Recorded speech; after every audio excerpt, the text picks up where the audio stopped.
Hello again. I said yesterday evening that the war would probably begin today or tomorrow, and of course it has now started. I don't think, though, that one needed to be clairvoyant or privy to inside information to have predicted this. I'm opposed to war on principle, but some wars are inevitable, and this is one of them. The last few weeks have reminded me strongly of the prelude to the Great War, which began in 1914. There had been the same air of inevitability about it.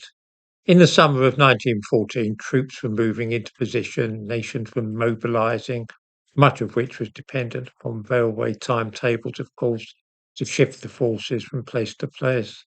Once these build-ups reach a certain point, then it is only a matter of time before the war breaks out. So it has been over the last month or two, with ships, aircraft and troops being shuffled around and moved into position until the critical point is reached, when either everybody calls the thing off and goes home, or fighting begins. In the present case, the chances of all those aircraft and ships being recalled were practically zero. In such a way do wars take place and history is made. The Iranians in this case are determined to make this a regional war, so they've been firing missiles at Abu Dhabi and Bahrain, Qatar and Saudi have also been hit. So they're trying to punish as many Arab nations as they can, those that they feel are too close to the Americans. I doubt that this war will last for long, though. Once the Americans and Israelis have achieved their aim, which is to destroy every last vestige of the Iranian nuclear program, along with their ballistic missiles and the places where they are made, then they will stop bombing the country.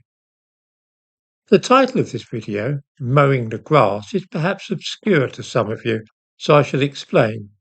Last summer, the Americans and Israelis caused huge damage to the Iranian nuclear program, and of course the Iranians simply set to work to salvage what they could, and since then they've been working to get the whole business up and running again. It is impossible to stop them doing so in the long run. So the only answer is to go back every year or so and knock down what they have been doing and make them start from scratch again. This is known in some circles as mowing the grass, the implication being that it is a tiresome task which must be undertaken regularly. The good thing about this is that attacks will only be on installations involved in missiles and nuclear weapons rather than the civilian population being bombed. If the regime is not overthrown in the next week or two, then the attacks will stop and the Iranians will start rebuilding their program until the next time that airstrikes demolish it again.